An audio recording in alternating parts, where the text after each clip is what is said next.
Okay, I just turned this on, Okay. and we said we would start off you know what, before we start, and I forget, how about for the minutes of February 12th? I had a couple little changes, but are we okay with those? Yeah, I read the changes, Dick. That's fine. Yes. Okay, and I am too, Colleen, so that's Okay. okay.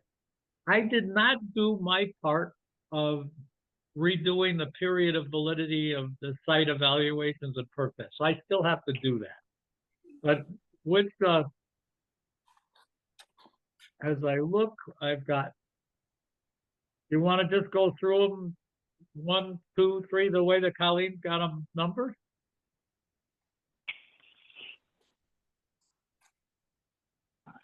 That was what you sent out today, Colleen, regarding the new regulations? That's the one you guys were working on last time. So I just put in what I thought you had said at the last meeting for this Oh, I one, see. which was Okay, number okay, yeah. 7. Because I had never seen that document. I was just wondering where that document No, that came was, from. yeah, that was just the changes to number 7 that you had done so far. Ah, okay, I got you. Hold on. Well, Let then me just... we'll do Colleen's page number 2. And it says, and I did read it before, but I haven't read it lately. It says, prior to receiving an application to build for the expanded use of a dwelling or place of business, a perk test must be conducted showing that a suitable sized area exists for septic for the modified structure that meets Title V standards. I think that's already covered under Title V. It says you can't do it. Not on this, just says that you have to have an area. This was done in November 8th, 2011. But this document says that you only have to have an area for the system. But Title V says you have to have the system if you're going to expand the use of the dwelling.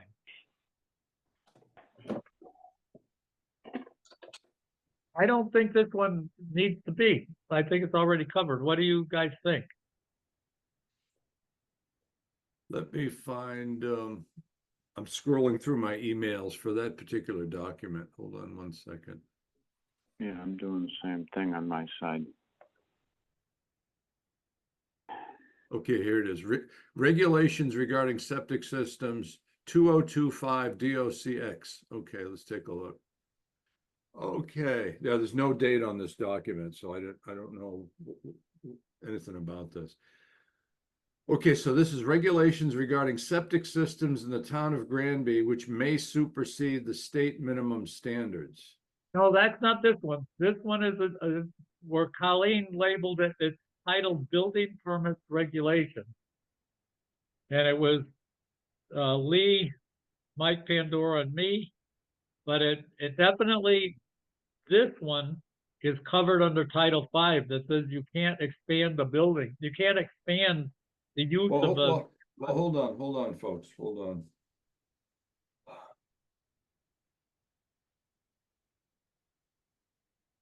Is this, that's not 1998. This must be not This is November 8th, 2011.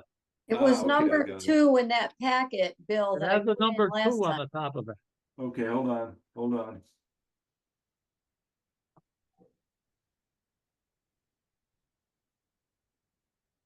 Only thing I got in the packet, Colleen, was a Bobby Sheehan design. No, it wasn't. This packet is a month old. The packet before that, yeah. Okay, well, hold on. Yeah, give me a couple of minutes to go through this. So I got these right down here on the floor, and I gotta. Well, Okay, maybe here it is. Okay, building permits regulation, November 8th, 2011, right? correct. It's got a number 2 up in the left Okay, corner. okay. Yeah, Pandora chair. I got that.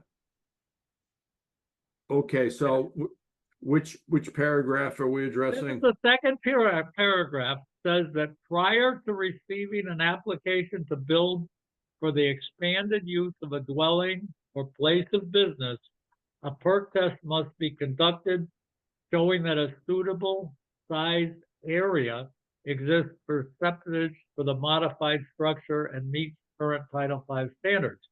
That already Title V says you can't expand without having a system that's designed for their expansion. This just says that you have to do a perk test and have an area to do it. But Title V definitely says that you can't do it. You can't do it without upgrading the system. All right, well, I'm looking at this sheet and that language is not on this sheet, Dick. You're kidding. No, If it says, is there a 2 up in the top left corner? there's a 3. Oh, that's a different page. Yeah, well, let me see if I can find the one with 2. Oh, that's, Okay, here it is. Here it is. Here it is. All right, I got it now.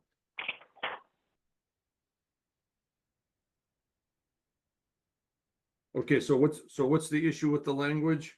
I don't think we need it. I think Title V is already more restrictive than this. I agree. So let's delete that.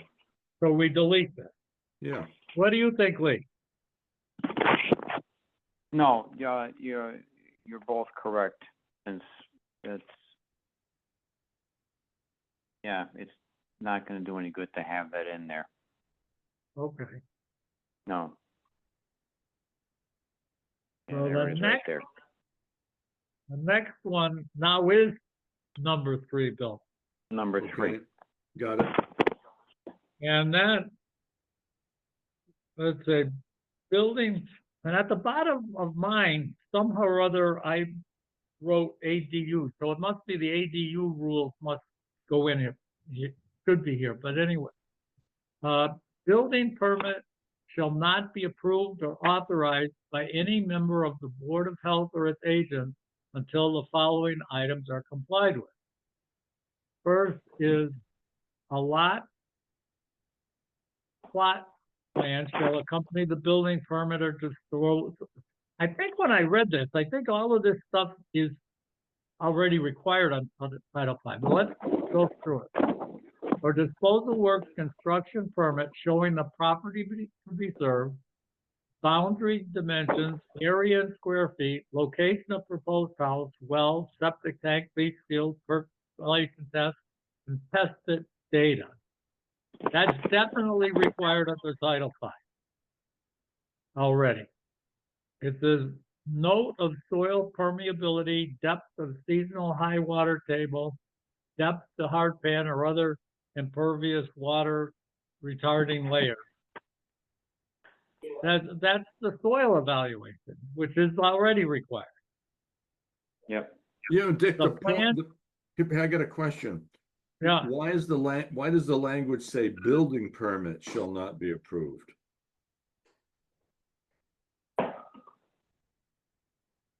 I don't know, actually. Because we don't have any jurisdiction over the building inspector. That's the Yeah, problem. we do, but we get the form, Bill, or we used to get the form from the building inspector, but you know what? It's not the building, it's a sign off, but it's not a building permit. That's right. It's a checkoff sheet. It's the checkoff sheet with all the departments on it. That's exactly Right. right. Okay, so building permit doesn't fit there, period. But I think we're gonna find out the whole thing doesn't fit. And it says the plan shall show names of adjacent property owners, streets, and indicate compass points. All plans shall comply and conform with the Massachusetts Sanitary Code, Article, this is Article 11, so that doesn't exactly fit. Minimum requirements for disposal of sanitary sewage in unsewered area and rules and regulations of the Granby Board of Health. The plan shall be made by a registered land surveyor, professional engineer, sanitarian, or other person qualified to do the outline above. I think this is absolutely covered in Title V. Every single one of our disposal works construction permits has to have this, all of it. Right. So I recommend we delete page So we 3. Yeah. delete this one. Okay, the whole thing. Yeah, because it's already covered. It's just a duplicate. Yeah. I wonder if we ever, as a board, at least the guys that are on there, maybe me, didn't know what either we weren't enforcing Title V, or I'm not sure. And that says Article 11 besides that, which, what was the date on that? That It was was- 2000. Article 11 was before 1978. I know, so I'm saying this thing is, so even that is crazy. So anyway, the next one is labeled number 4 in the top left corner. And disposal works installers permit regulation. At a regular meeting of the Granby Board of Health on November 8th, it looks like we did a bunch of things on November 8th, 2011. The board passed the following regulations effective immediately. The Granby Board of Health will grant disposal works installers permit only after the applicant has demonstrated adequate understanding and prior experience in the installation of septic systems. But that's what we do anyways, right? Right. Yes. And Yeah. are we not allowed to do that? Because everybody does that. Well, that's an interesting question. Well, one of the things that I wrote on this one, if we're going to do it, is instead of just saying adequate understanding and prior experience in the installation of septic systems, I wrote on it when I reviewed this, as determined by the members of the Board of Health, because that statement says adequate understanding, doesn't tell you who determines that. Unless Well, it you says- say it, it if you're says- going to keep Well, it says the Board of Health will grant, so a reasonable person would say demonstrated, and demonstrated to whom, and you just go back in the sentence to the Board of Health. But if you want to, Oh, that Put says that- Board put of Health that shall in. grant it. But if someone came and said, Dave DeRocher says, I've got a reasonable understanding, and came back to the Board of Health, and I said, well, the Board of Health shall grant it because Dave DeRocher says the guy's got an adequate understanding. yeah, I just chose Dave DeRocher, by the way. But usually I'm being a PE and involved with the town, it's not a bad choice of people to choose. But my feeling is we either dump this and say, you know what? Do you know, Bill, when you read Title V, I don't remember in Title V that it says that there's a criterion for granting permits. no, it does not. No, it's silent on that, Dick. It's silent on that. I believe it's silent on that matter. It says they have to have them to put it in, but I don't think it says that that some towns have little tests but if you really got up against it, if there's nothing in there that says the board has some jurisdiction over this, maybe we need to have this one in there. Yeah, I think that one, you can leave that one in there, but like you say, tighten it up. Say, has demonstrated to the board adequate understanding. So after demonstrated, put down, just add to the board. Yeah, either that or at the end, just say it's determined by the members of the Granby Board of Health. It's whatever you can. So what do you think it should say, Bill? Just After to the board, and of has- course, board refers to the Granby Board of Health. Has demonstrated To the board. to the Adequate board. Understanding, yeah. All right, we could put that in and Yeah, instead and of board adding is what item. board is capital B, of course. Yeah. Are you okay with that, Lee? Yeah, that makes good sense.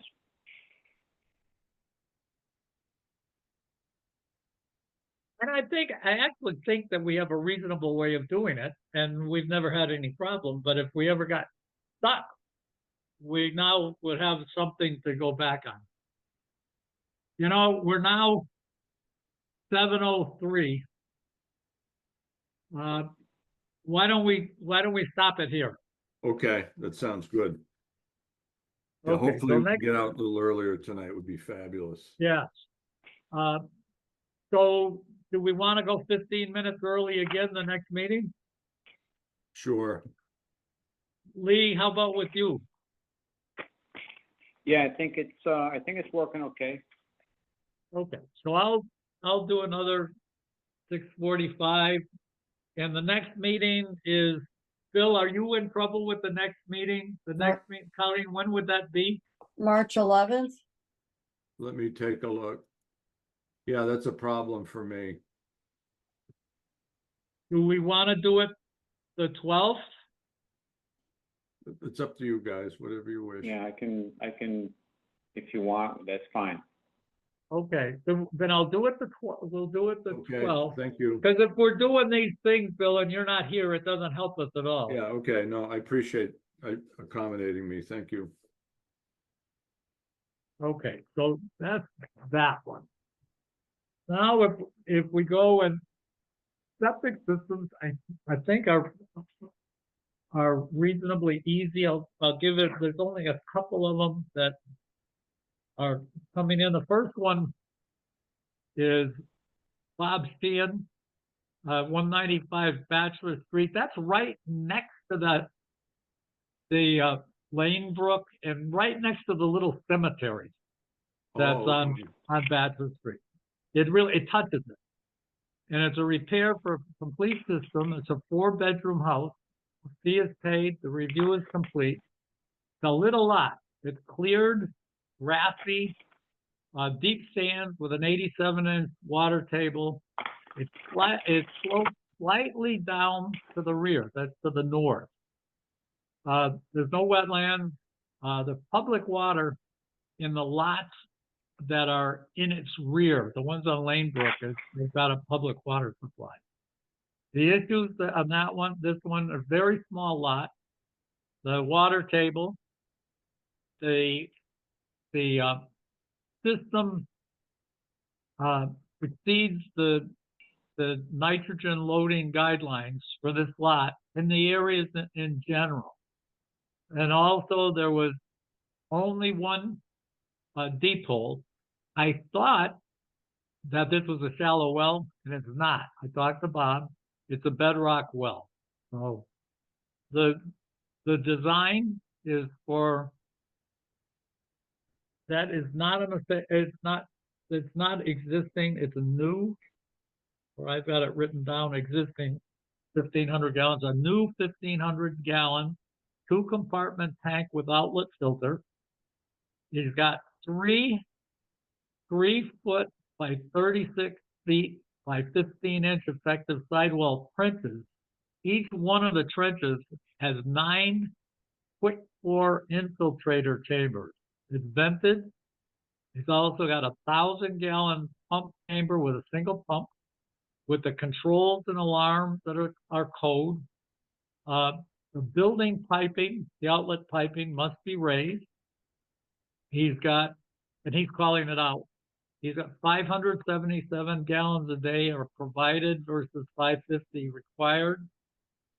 Fill is required in between and over these infiltrators. The reserve area is not provided. They're tight. It's 6 feet between them. We did get 5-foot water table separation. There's no ballast required.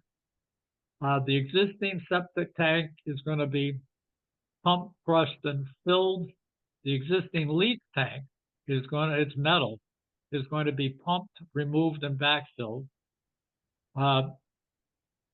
The existing tank, Bob has got called out, but his pipe goes through it. His new pipe to the tank out in the back goes through that area, and he's got it called out that it's got to be compacted to allow that pipe to go through that hole.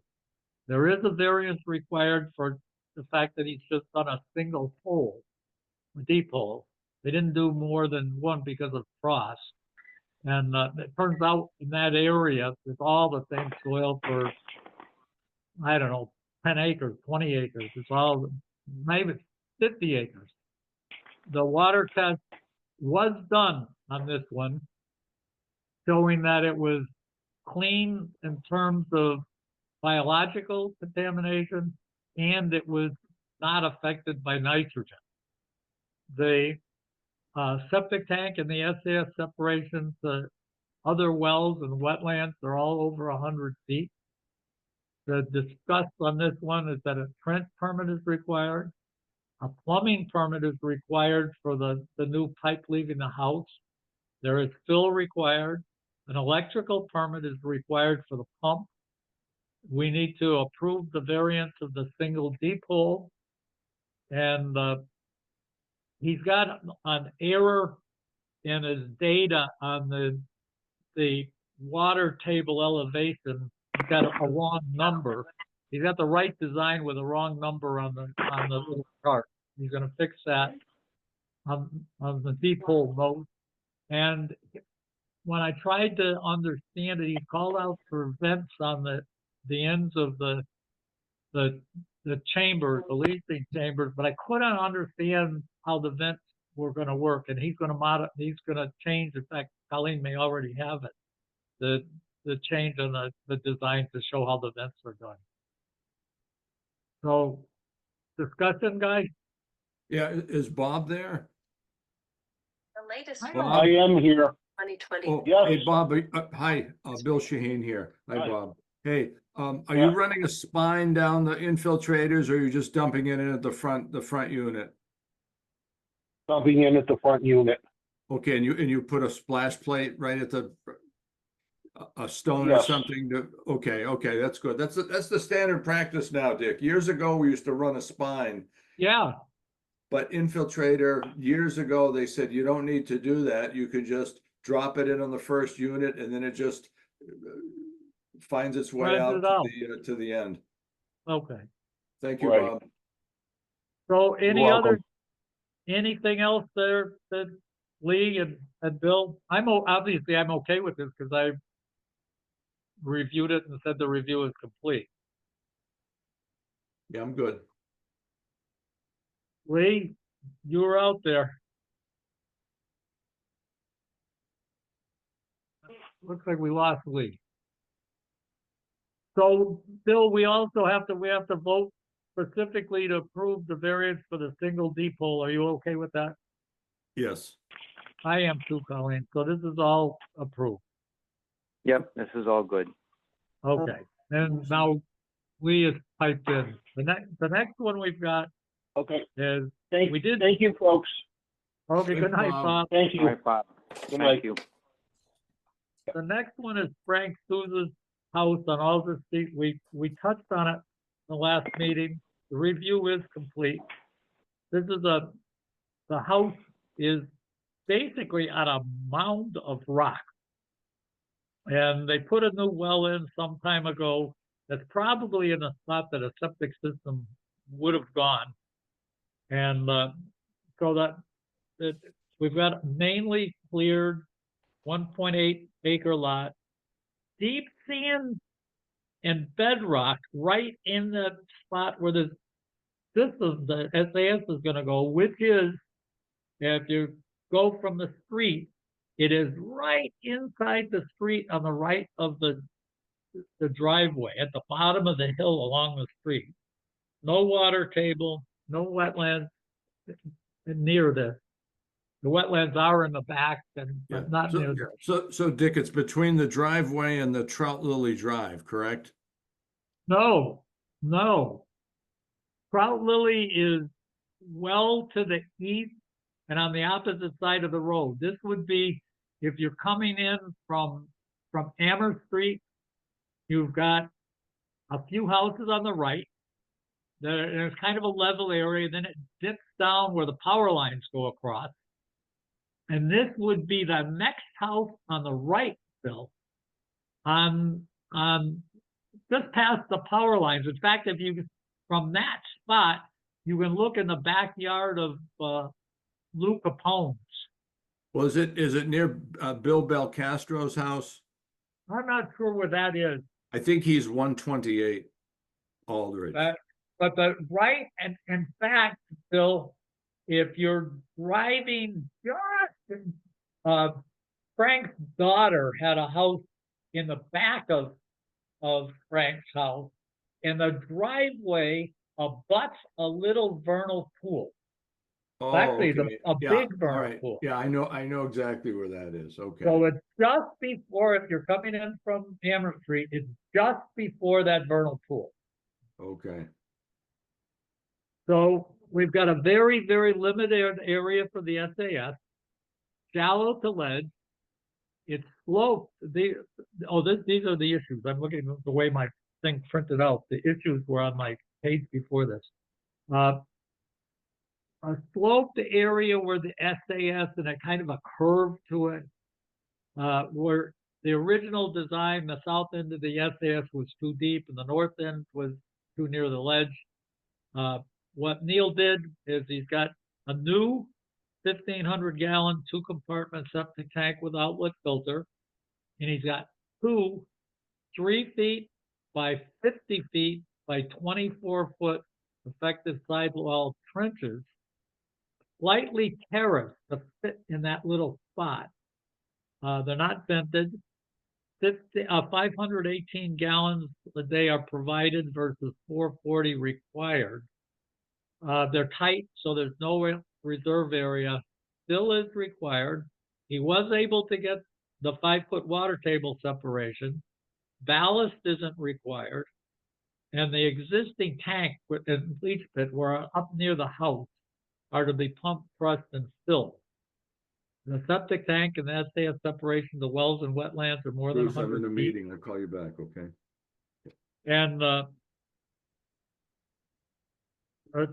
French permit, that the note required that we required a French permit isn't on this, or wasn't on it. And also the fill requirement were the issues to be discussed. What are your thoughts? What's the address of the house, Dick? Let me see. I can give it to you. It is 116 Aldrich Street. Okay.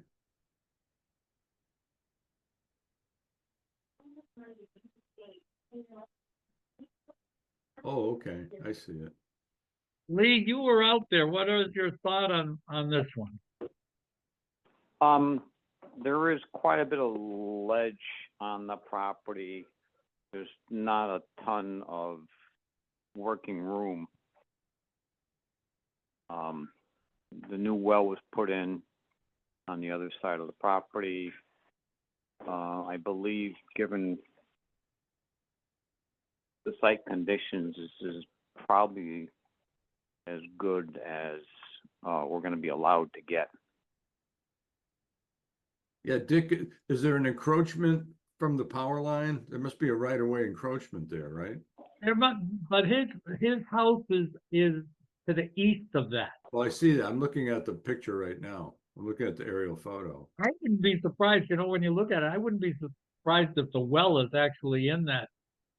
It may be outside of it, but it Yeah. must be close. It's a tiny lot, though. Well, it says it's 1.6 acres, but it's. Huh. But this, when I looked at it, I don't think he's got. In fact, Neil changed it.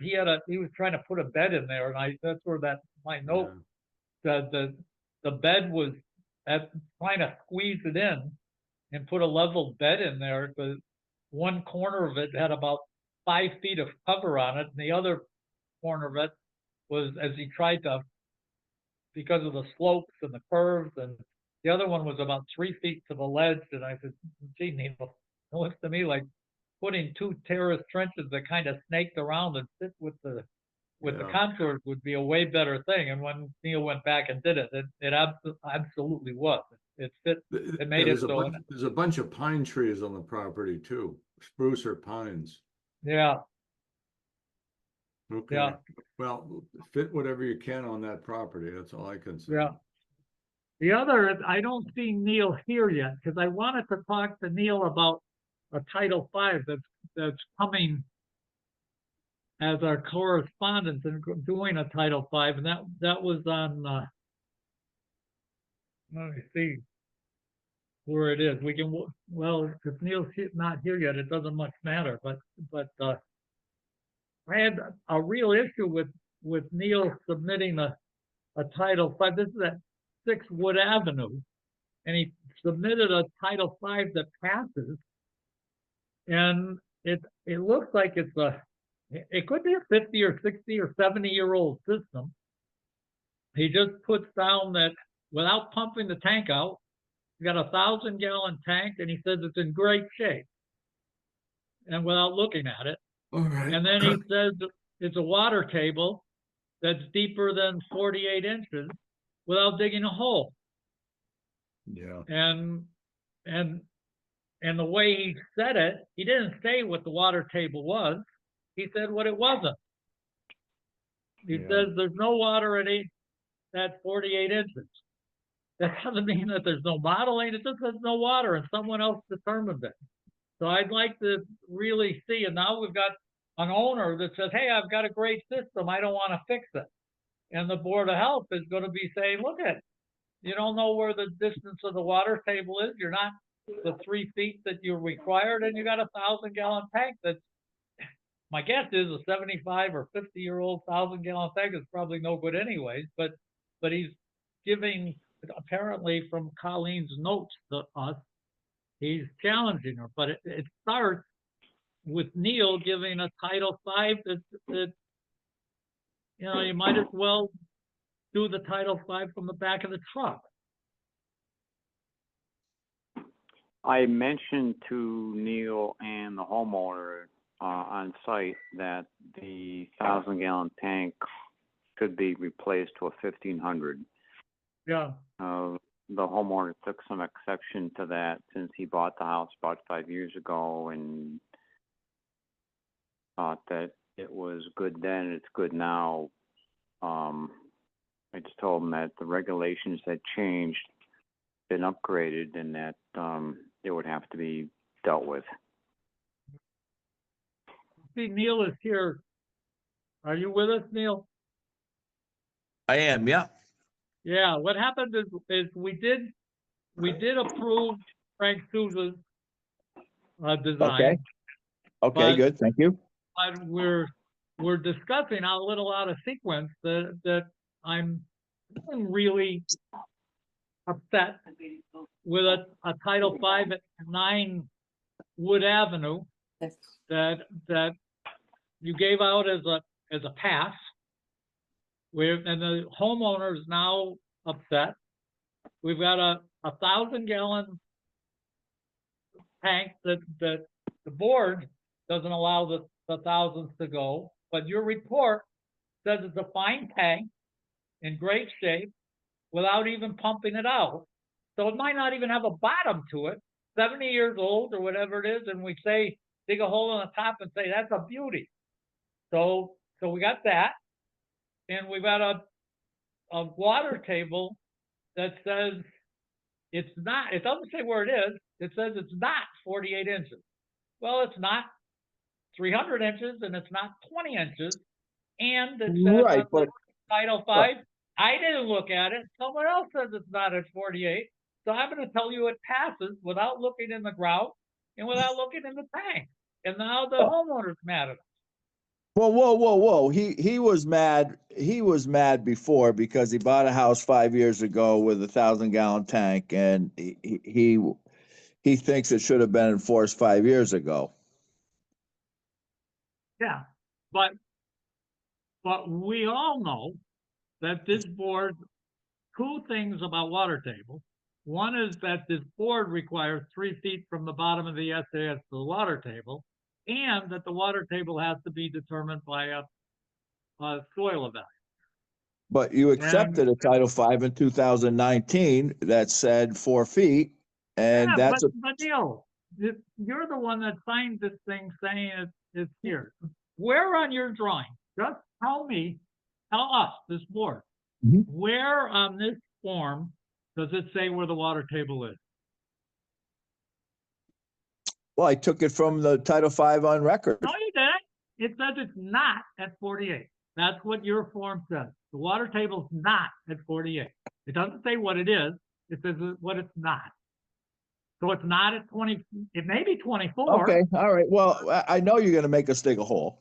So, I mean, I think it's a moot point. What do you mean? Well, you're gonna make me dig a hole, right?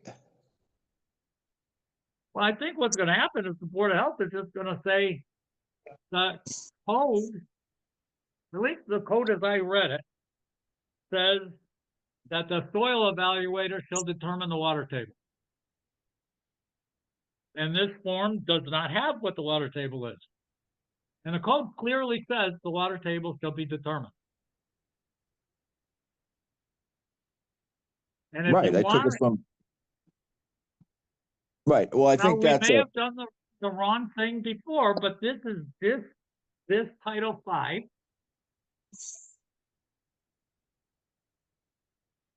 So right, it shouldn't have said not, it should have said 48 because that's what the last Title V said. So that's an error on my part writing it up.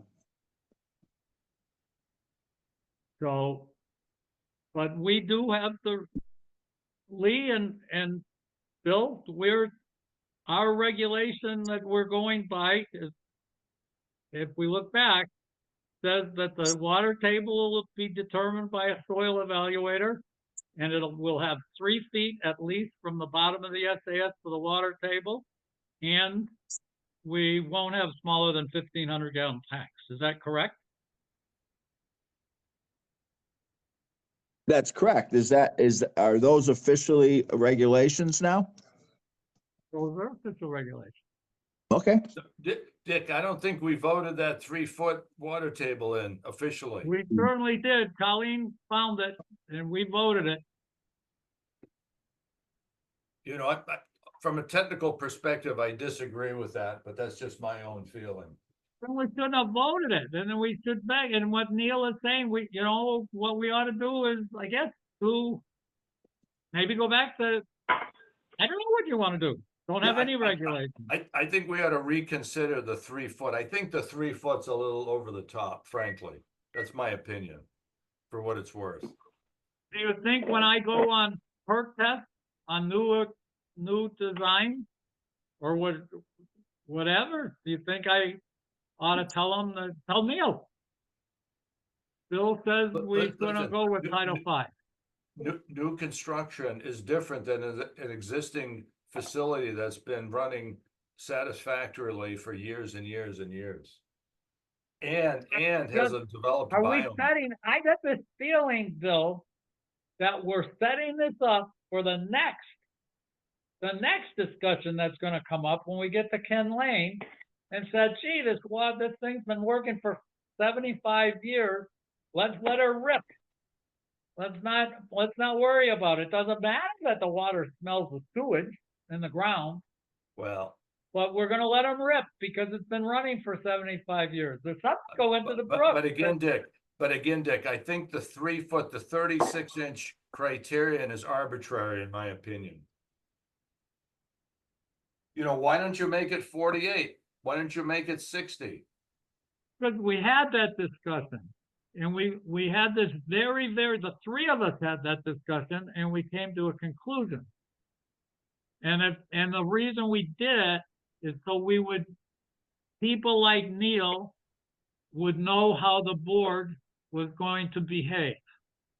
Because you got to remember, for years and years and years, we had the 1-inch, the 0+ criterion. So we went from 0+ to 36 inches in a heartbeat.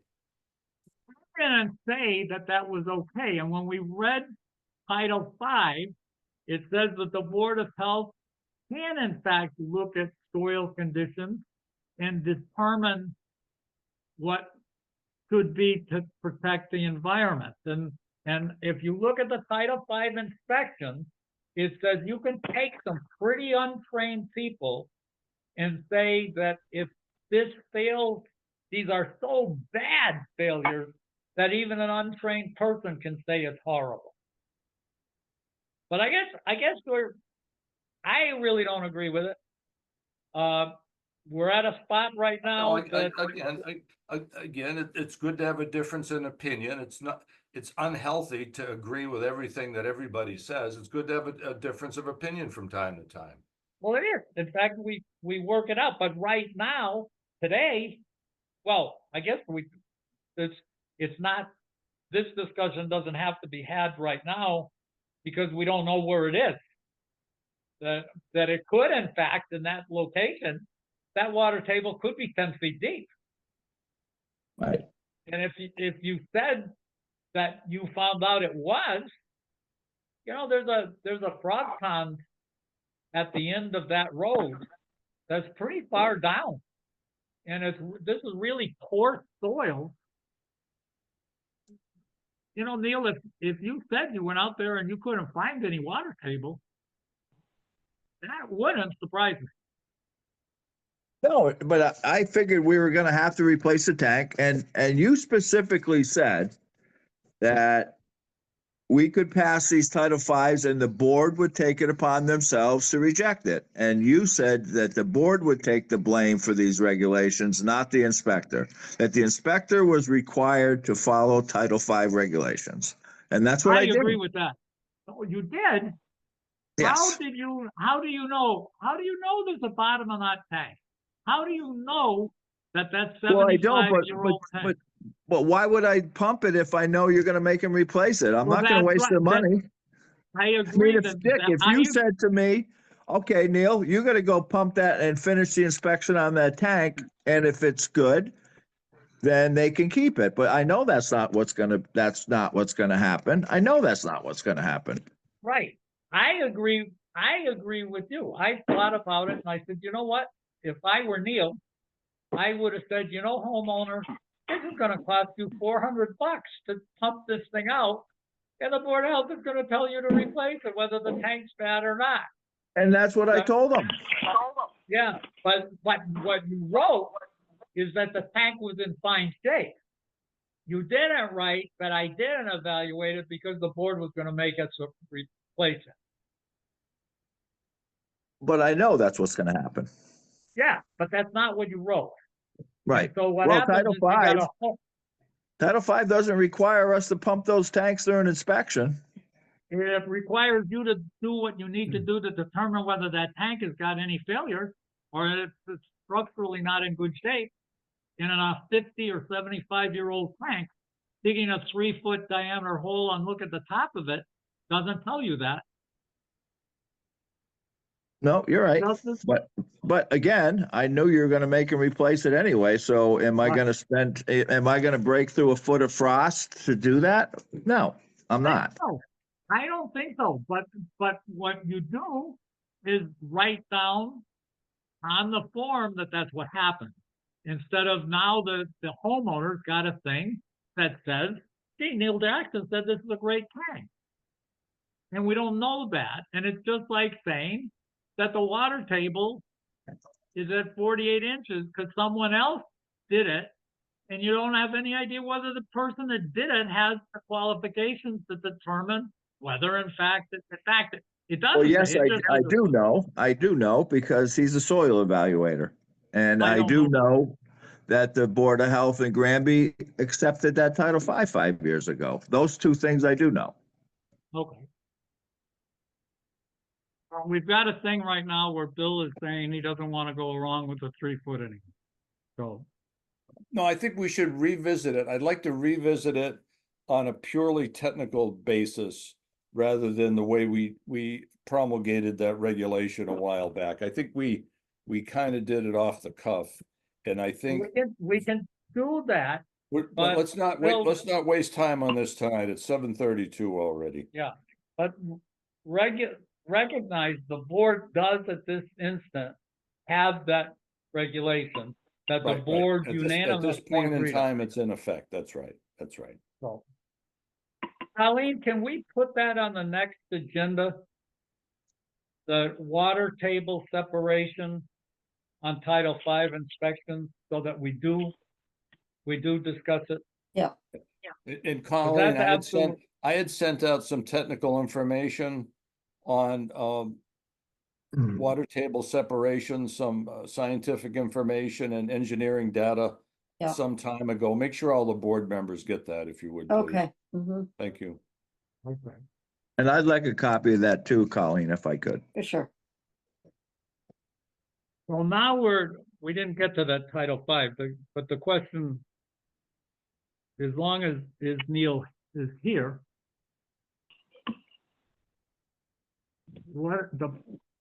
I expect that the board will be telling you, Neil, you're correct in saying that the board is going to say that that 1,000-gallon tank needs to be replaced.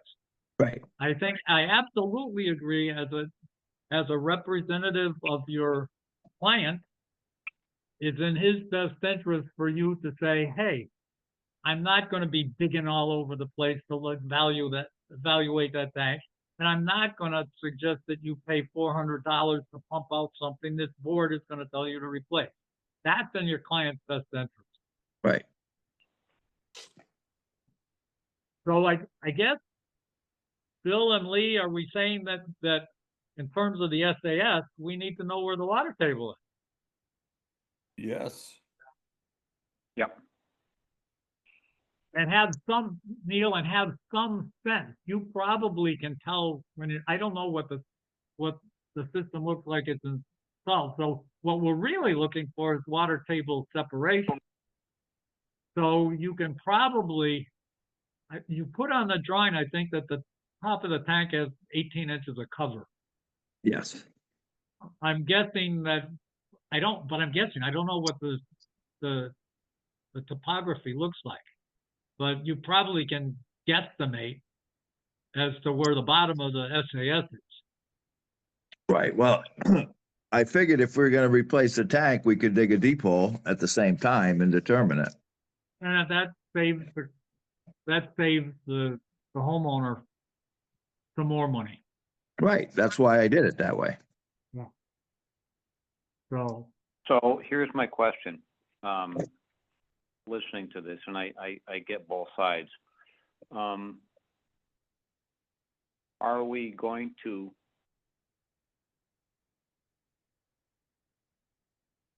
data from here, an I age don't know if it's my computer or your phone, Lee, but I didn't hear what you said. Are we going to be capping the data from a time perspective? In other words, on this particular piece of property, the Title V was done 4 or 5 years ago, and Neil dragged that same data forward. But going forward, let's make pretend 6 years from now, same piece of property changes hands again. And are we going to be accepting the data from at that point, which would be 10 or 11 years ago? You know what I mean? What we have said is that the water table has to be determined by a licensed soil evaluator, and it doesn't matter when it was determined. So if 5 years ago, let's say Neil had the data for whoever it is that he knows is a soil evaluator, and that person actually did go down, dig the hole. It said, you know what, water table, I see models or I don't see models, whatever. I'm a soil evaluator, and I'm determining that the water table is deeper than 120 inches. Then Neil doesn't have to dig another hole. That says, and if Neil does it this time, the next person coming through doesn't have to dig another hole. But what we said is that because these systems the Title V can be done by people who don't have the training to determine water tables, that the board is going to say that's how we determine it, by people who do have the training to do that. Because the Title V inspection says you can look in cellar holes, you can look at whatever, you can look at the topography, but we as a board said that and I think Neil has done it before. I think he even dug up drawings that Sheehan has had before, so this is what they did at the installation, and this is where they found it. And we accept it because it's a Title V evaluation, soil Right. evaluation. Okay, I get it. All right. That's what our policy is.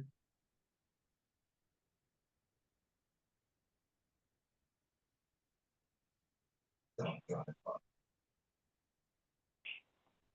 So when we get to this thing, that's what we're gonna be. And I guess from a homeowner standpoint, we'll just be saying that we have to determine the water table and the tank, the 1,000-gallon tank has to be replaced with a 1,500.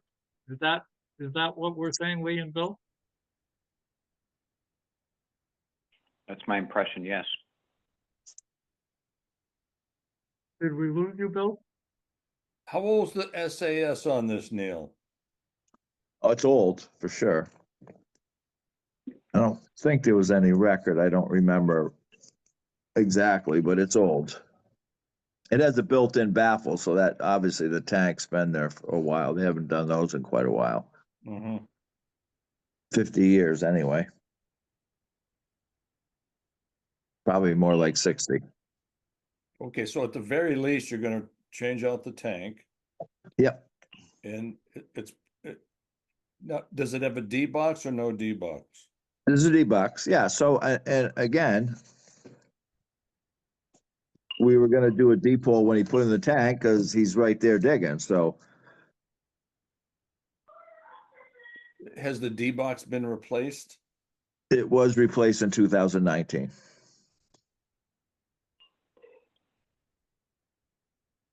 And it was permitted to be replaced. Hmm. Well, like you say, I think Dick's right. First thing, let's find out where the water table is, and we'll go from there. Okay. I guess, Bill, is that it's gonna be the discussion we're still gonna have, we'll have. But on this one, I think we're gonna find that the water table's really deep. That's what I think. But Yeah, I'm not from Dick. That's up in it's off of 116, the Quinneville section, right? no. It's off of Darrell Lane or Darrell Drive or whatever it is. Off of Off Darrell of, Drive. Oh, okay. Yeah, it's yeah, yeah. Off So off of that's Bachelor Street. yeah, Oh, that's a lot of that's good material there. Is it north of it's Bachelor or south of Bachelor? north. North. Oh, okay. Off Porter Street. Across the street from there. If you came out of Porter Street and took a right, it would be on the left. Yep. And there's That's spots. correct. Most of it is good sand, and then depending on where you go, it abuts some fingers of ledge that comes out from the mountains. Well, that's the problem. The that- water, you probably get all your hydrology is the water's coming off the mountain. You get tons of water coming off that hill in the spring. You may, but what happens is this stuff, Bill, is probably 5 seconds an inch soil. Oh, I know It's that. it's a really coarse sand I know that. Yeah, you're right. in there, and if you go in that, I don't know if one is Darrell and one's Wood, but one of them, if you go in and take a right, and towards the end of it is Kevin Brooks built on the other side of that wetland Right. and has a house that they did or sold. And at the end of that street, the road goes down to the right and it goes around I don't know if it's even called a vernal pool. It may be a pond permanently. I'm not sure it ever dries out. But it's pretty low. So you could end up that this has got a kind of a low water table. So you don't know though, Bill, as you said, depending on where it is compared to that rock, because you've got a little stream where Porter Street comes out. That little stream comes down out of the mountain. And then on the other side where the road really turns hard, so that if you were going to the east, the road really turns hard.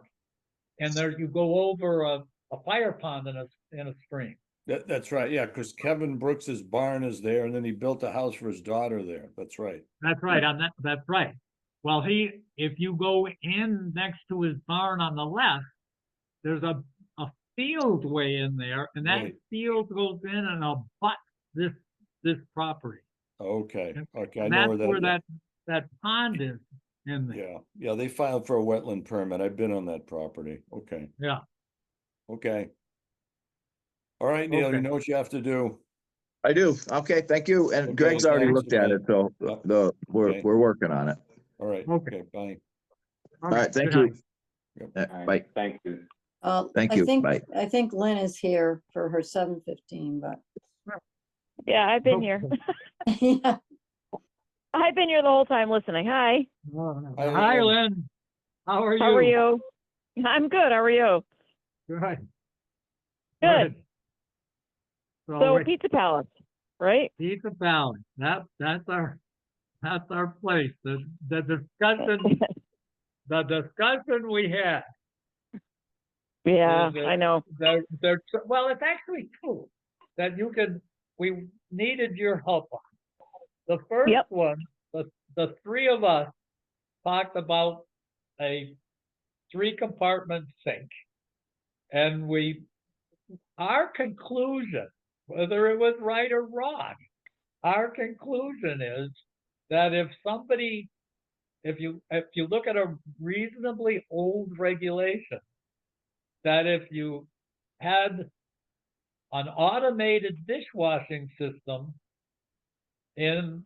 then more than likely an automated dishwashing system coupled with a 2-compartment sink would be equal to or better than a 3-compartment sink with no automated dishwashing system. Lynn, I got a question for you. Sure. Lynn, Yeah, I'm here. I looked at the state reg and it referred to the food code 2013. Is that what you're using? That's what we're using. Yeah.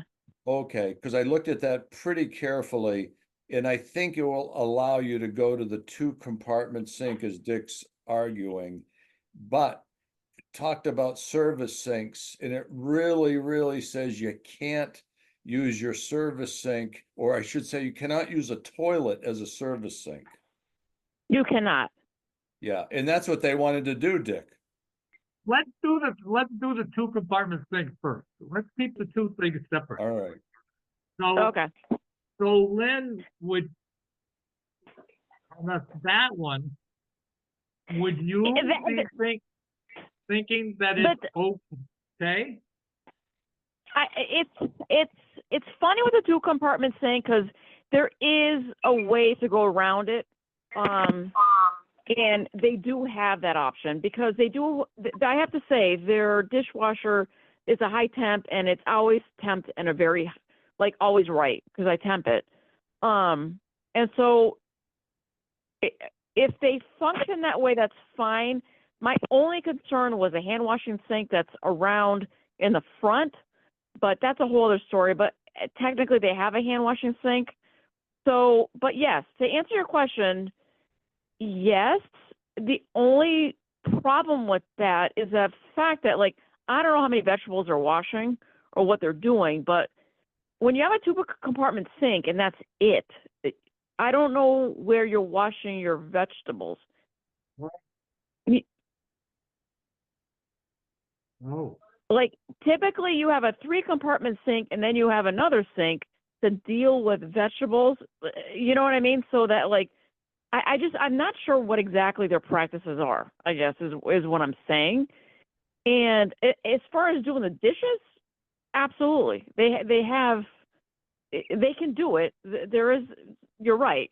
There is, I can't remember which code it is, but in the food code, I can't remember what number it is what I'm saying, is that it is there. Yeah. It definitely. I don't know what they're doing to do, typically what you have to do is line the sink with a specific liner when you're washing your vegetables and cutting them, doing all that. You just assume that's what they're doing.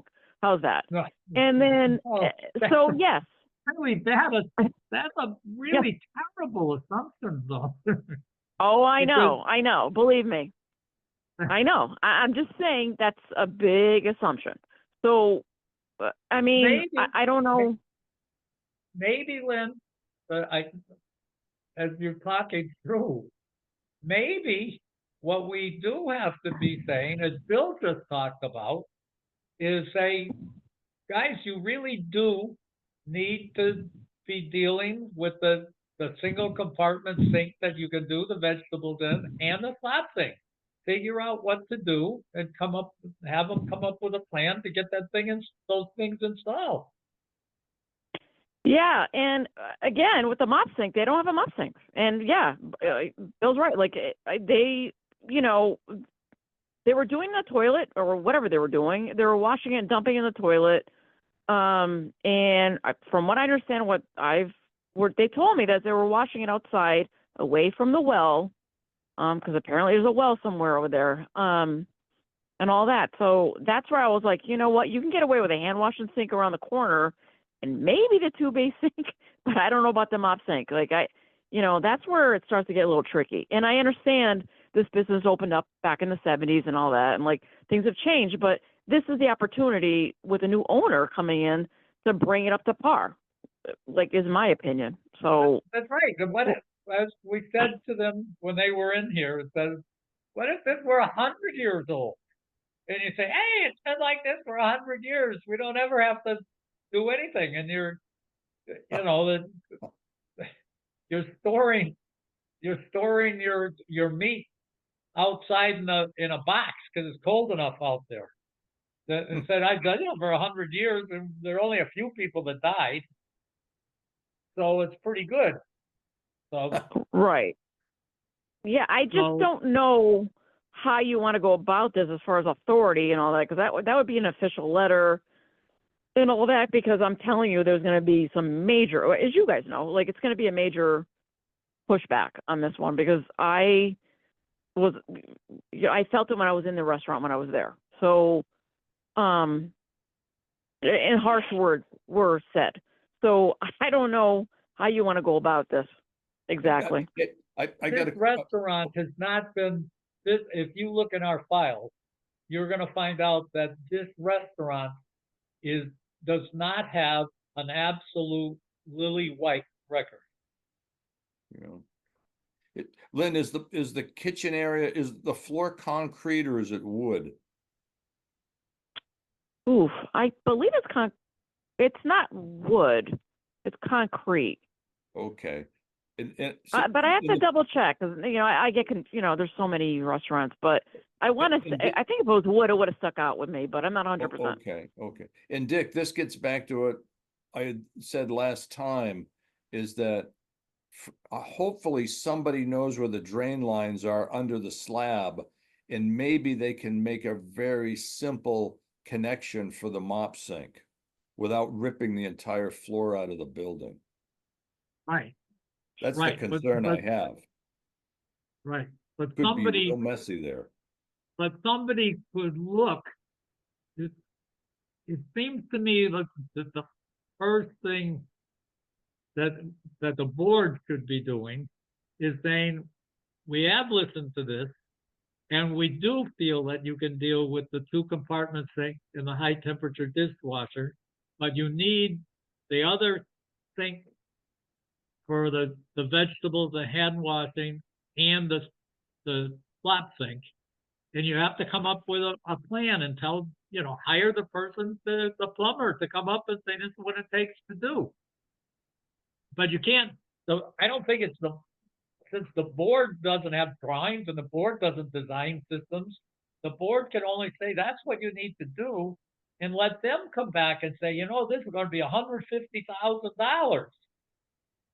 But I've got a feeling that's not going to be the case, but we don't know that. I don't know that. But if the board says, nah, don't worry about it, you don't have to follow those health rules.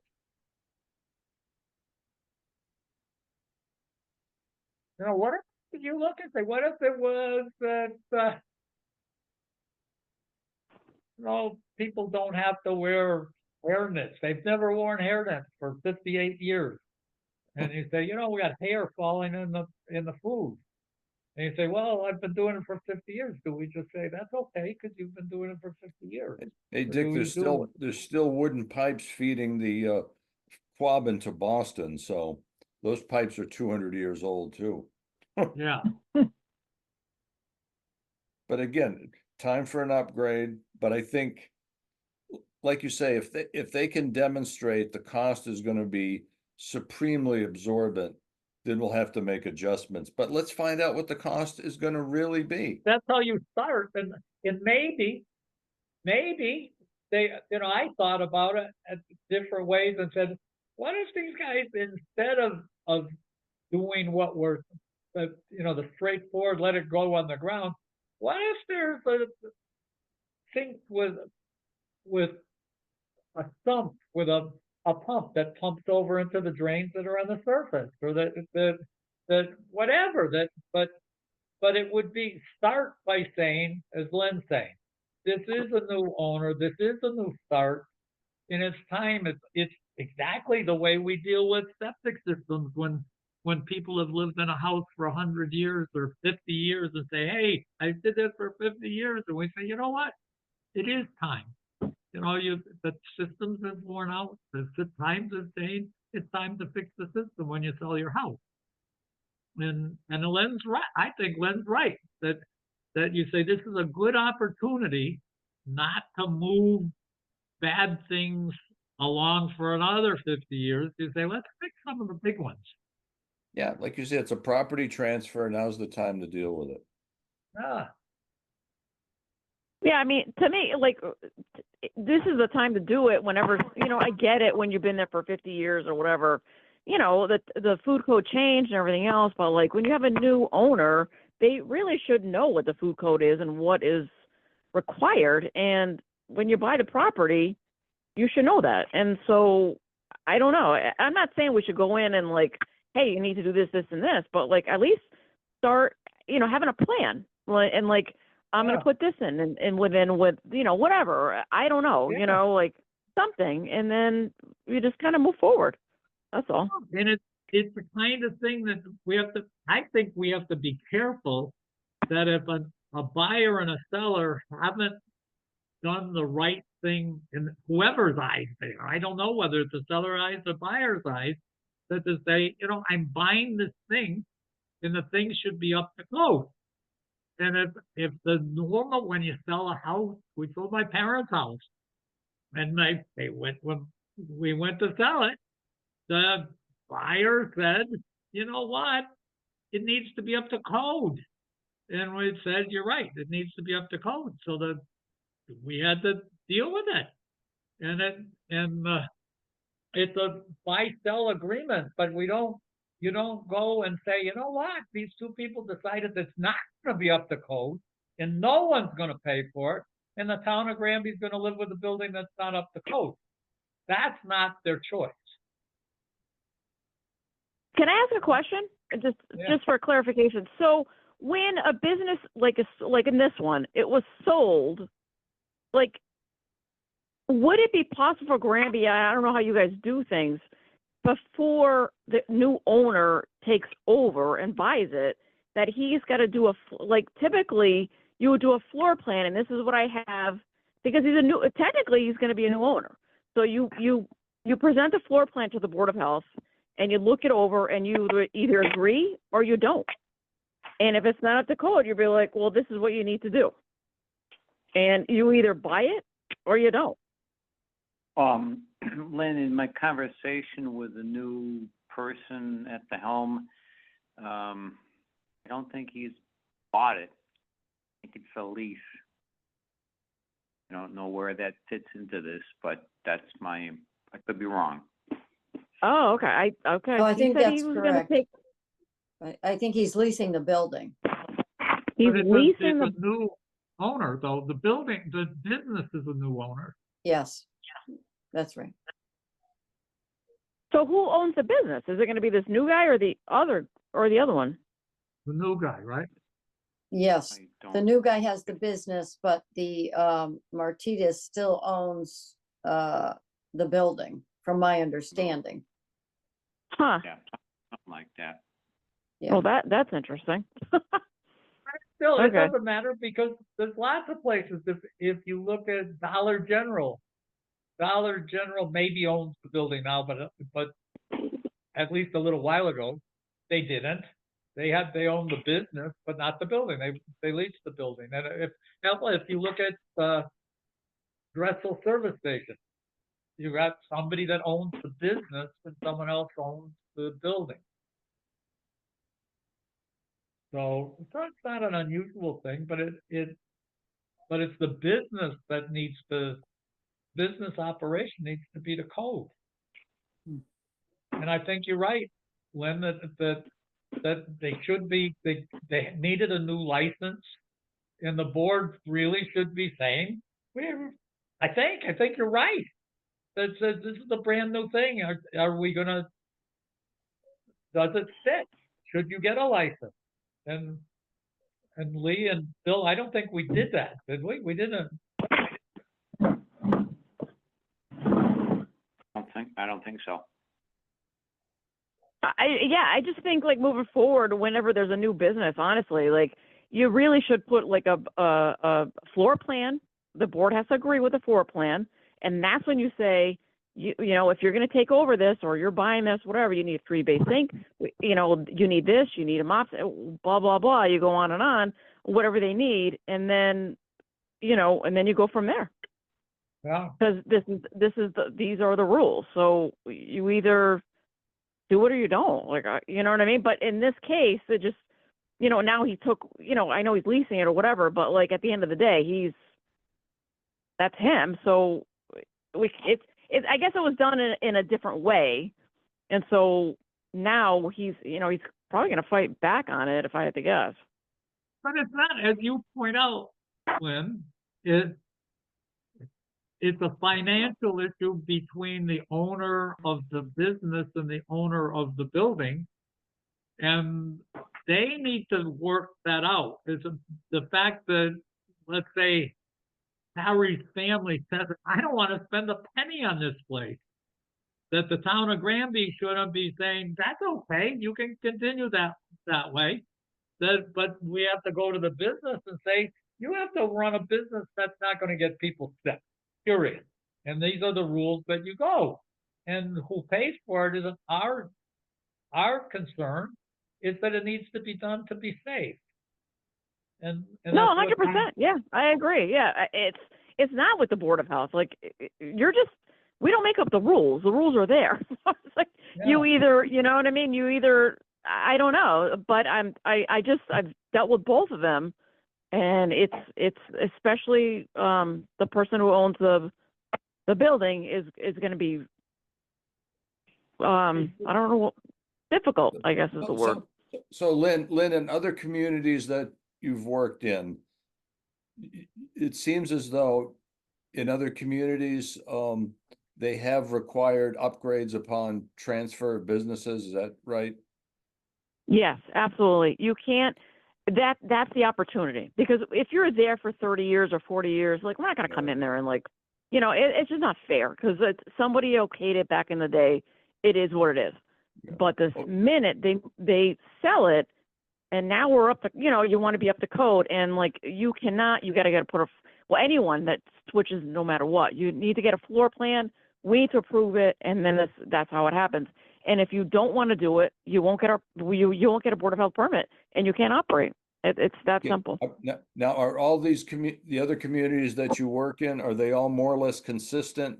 Say you work in, and again, I'm just throwing some names out there. Say you work in Hadley, Northampton, and Amherst.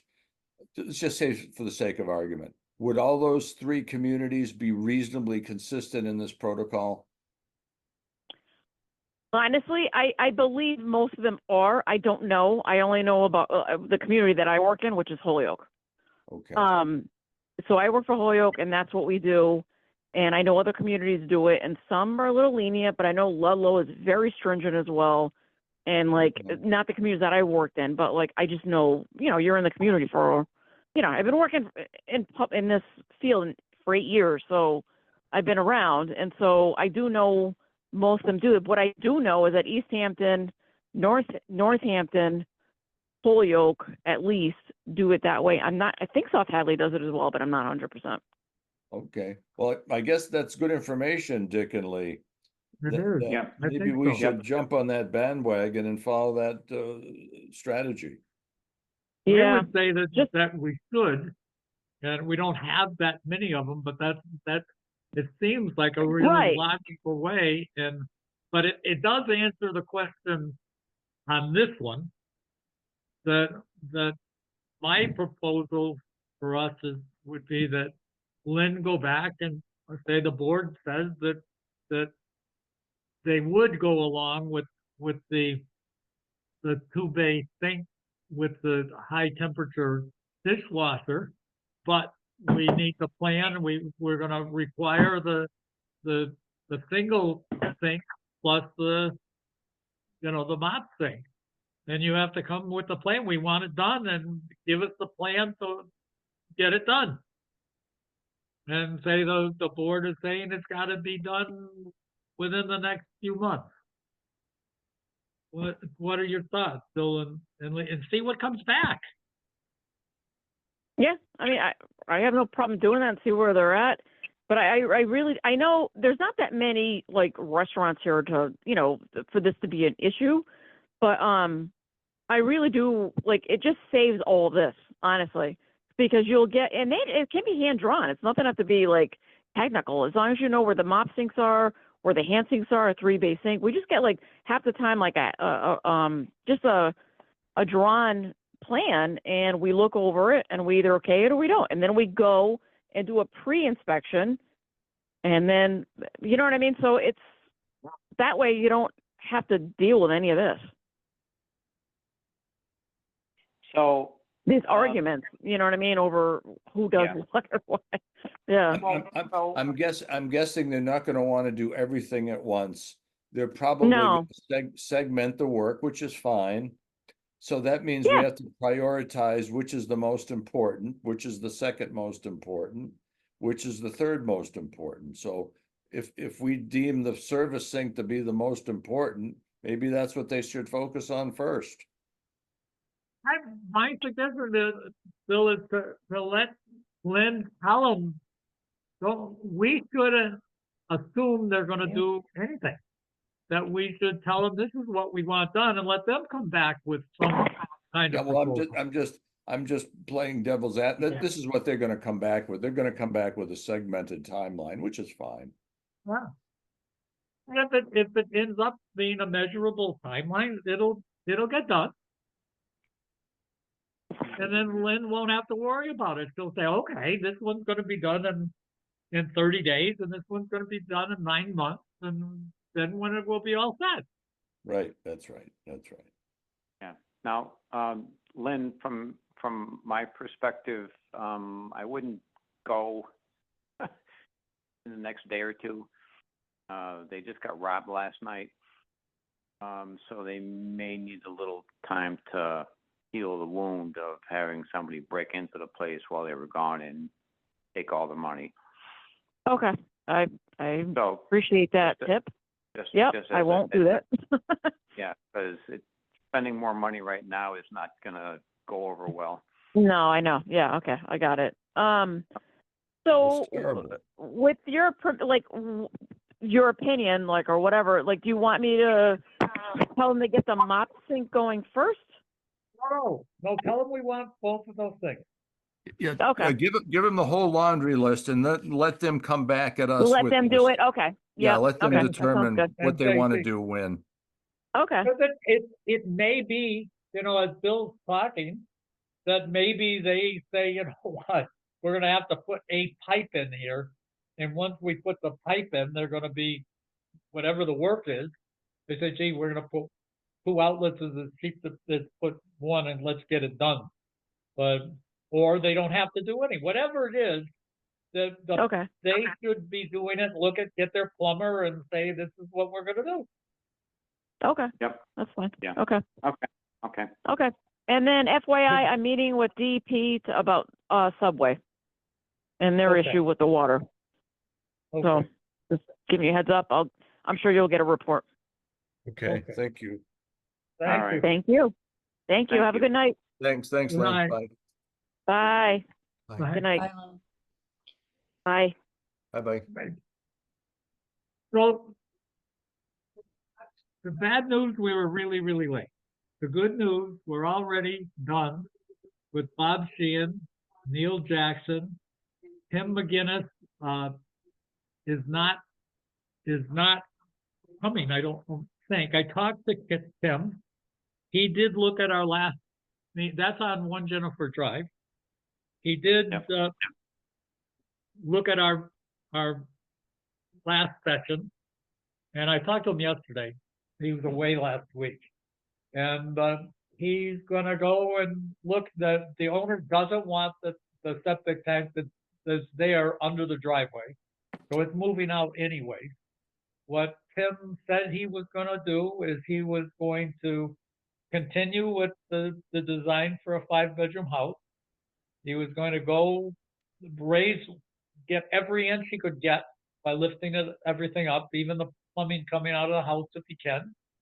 He says, I think what I'm going to do is end up putting it right where the old system was, and he's going to use the Elgin in a trench layout, not in a bed layout, and he's going to see how it fits in. So it sounds like exactly what we were desiring for him to do, he's going to do and get back to us. Okay. Very good. So that just freed up Mm. our time, and we're Uh, still Diane- late. It's Diane 8:09, Percy. and Diane Percy was Yeah. due at 7:55, and we're late. We're 8:10. 7:45. So anyway, Diane, are you here? I am here. Hello. How are you? Hello. Hello, everybody. Hi. Hello. I don't know if you saw the letter from Alan. I do And have the letter from Alan. yeah, yeah. just so you know what by the way, I was there, so to Yes. see. Yes, my Yeah. sister told me you were there, yeah. Yeah, and what I was really careful to get us into a spot that we had a good handle on what we were looking at in the ground. And Okay. what Alan found, he talked about it's a tank. The tank is a little tank. It's probably 800 gallons. It's corroded. It wouldn't pass what Title V would say that's a satisfactory condition tank, but it wasn't a tank that was obvious. It's not falling apart. It's broken and it has cracks in it, not pieces that are falling through it, but it's a tank that Title V inspection would say would have to be replaced. What we were really careful to do is to look at the water. And the water table, I can't remember what it is. Let's say it was, I think it was actually 28 inches, which is what the high water. Be careful, Diane, when I say that. I have to be clear. So Dave is there too right now, but when I talk about water, that would be what Title V would call the called high water table. That would be the water, the level that Title V would say would be the highest it normally gets. What we saw for a water table was somewhere in the neighborhood of, I think it was 42 or 48 inches. That's what the water was actually at when we dug that. And we found that, I witnessed it, but I'm the one that's here. But Alan isn't.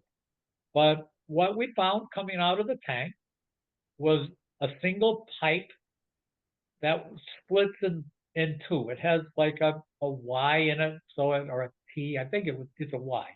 But it comes out of the tank and splits. It's a very old pipe.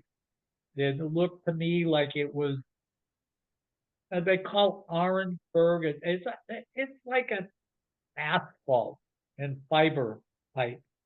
And then it looked like it goes into tiles, the little pieces of plate pipe that just kind of laid together. They're probably 15 inches long or so, and they act like a leak line because they're not laid tight to each other. They leak at the joints, and so it leaks into the ground. And the best we could tell, judging, they measured down from the ground to the top of the tank, and then to the top of the pipe. And it looked like, if you look at the average, we didn't destroy the leak lines. We found stone, and that was the leaching stone that was around the pipe. But typically, a pipe and a leach line like that would be a foot thick.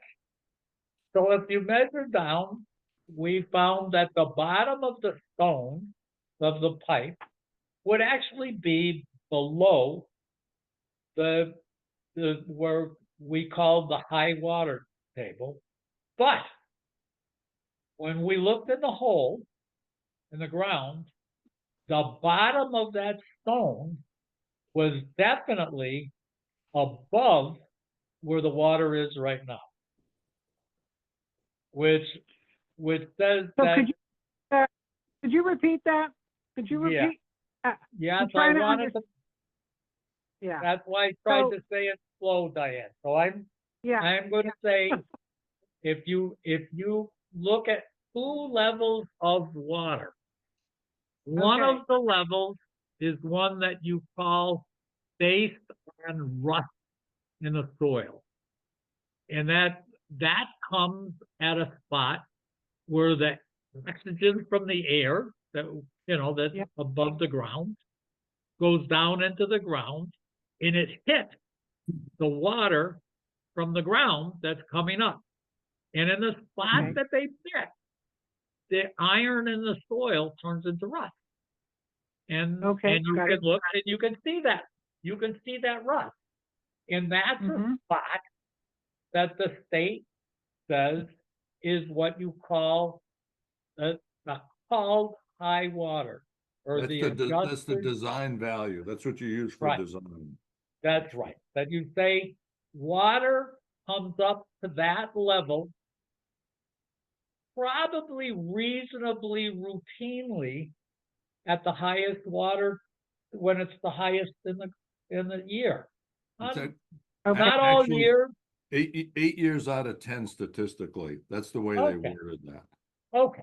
So that level we found, Diane, was from what we could see from the depth of your pipe and the stone, that water, that level is actually above the bottom of the stone in your leach field.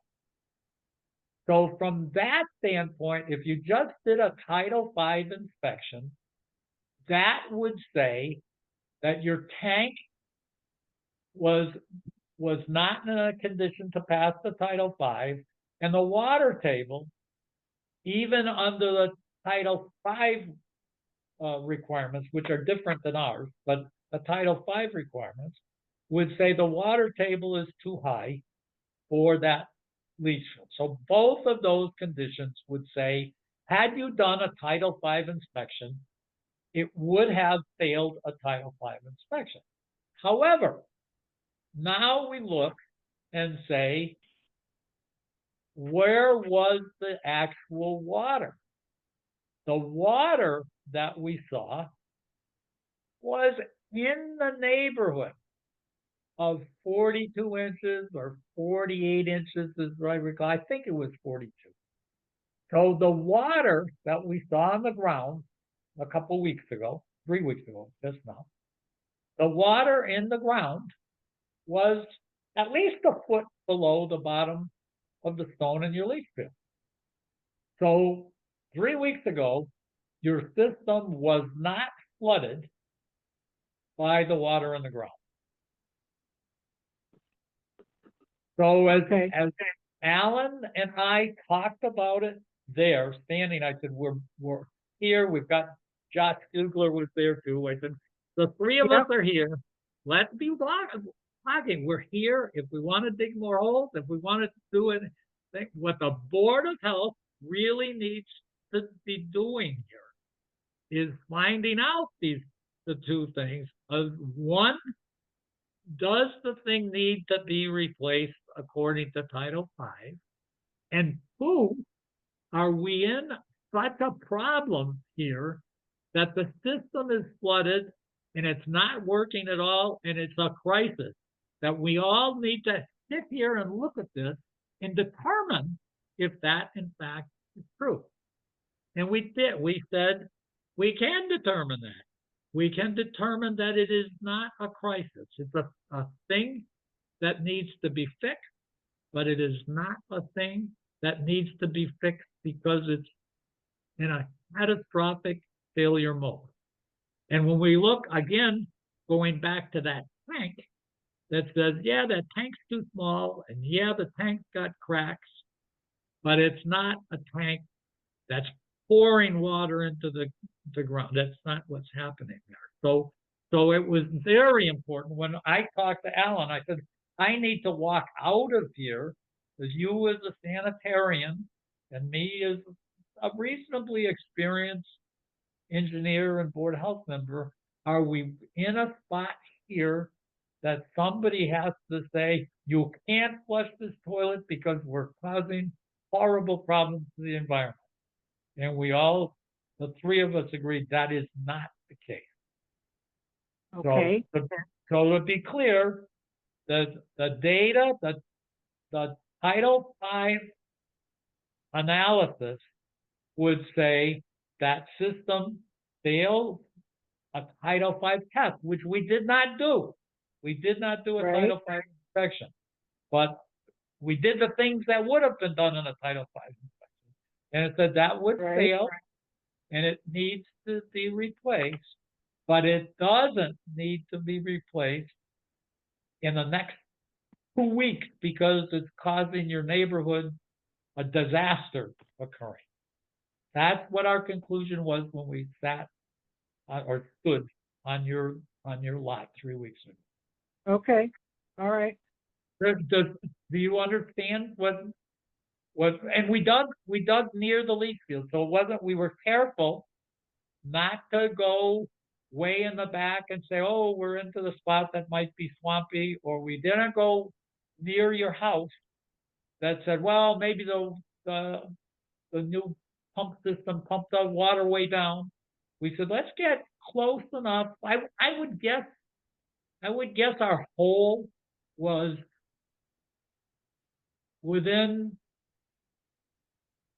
I would say within 8 feet of where I would guess that your leach field would be. So we sort of got pretty good data. Alan did put a pipe in the ground, not one that Bill would have designed to do water table testing.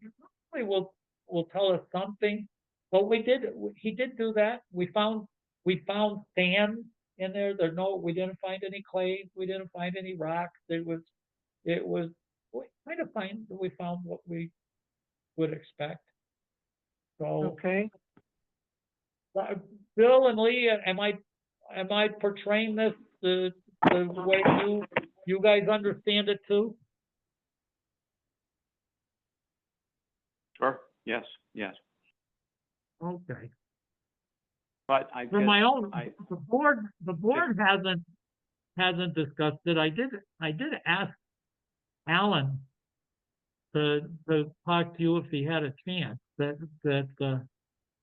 in terms of, again, this board, this is my opinion right now, and Bill and Lee, I'm sure will jump in. if I were looking at this right now, I was surprised. Alan told me his brother worked for one of the planning groups that maybe Lower Pioneer Valley Planning or something, but he told me, he said, there's some programs around that for people, and I don't know that Granby, whether it's a person-driven thing or a town-driven thing, but he says, there's some money out there that's almost free interest, and if you live in the house for so many years afterwards, you don't even have to pay the money back for a system. I said, gee, you should be telling the homeowner about this, but there's also for people who have financial needs.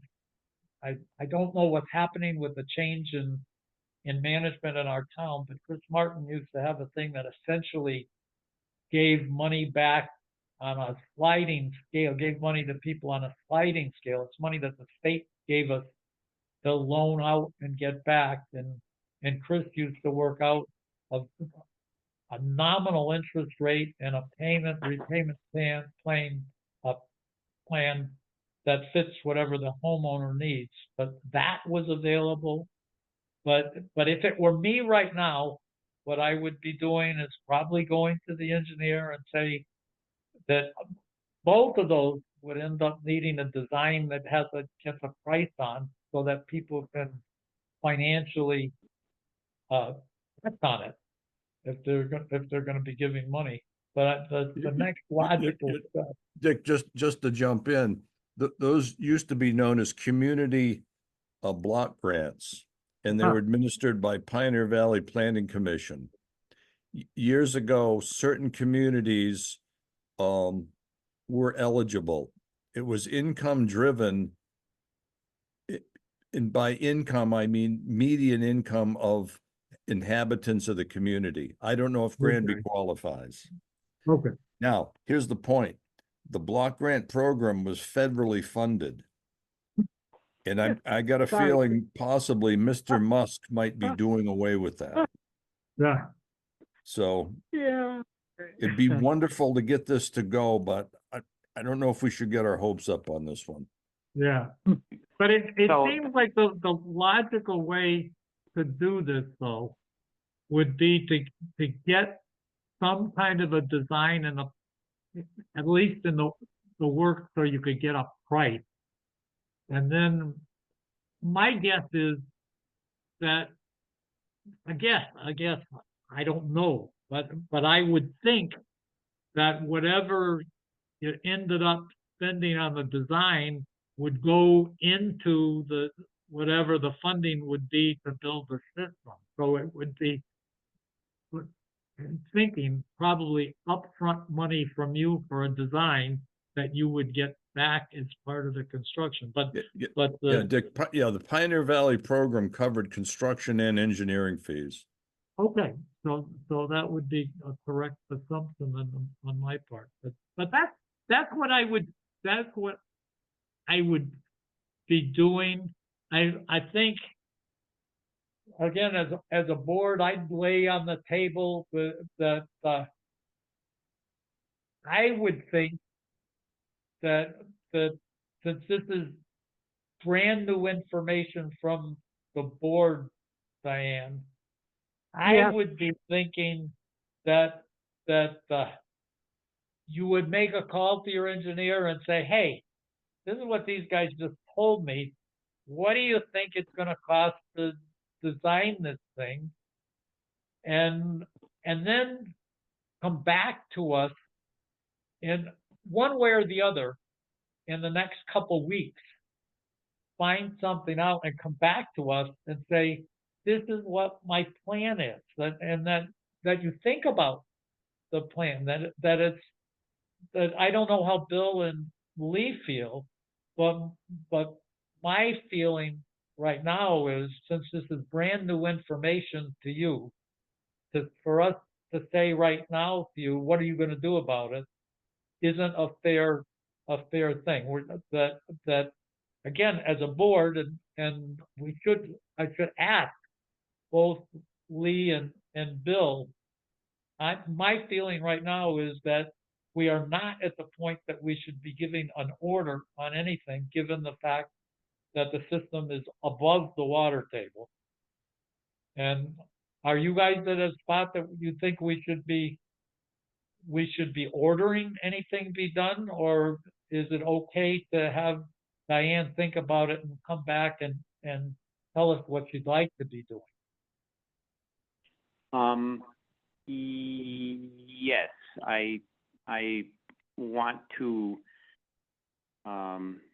give Diane some time to digest the data. Well, Diane, let me ask you, have you and Alan been in touch since our last meeting? Yes, And where are we going with and this we thing? we If you didn't can go into share that. detail.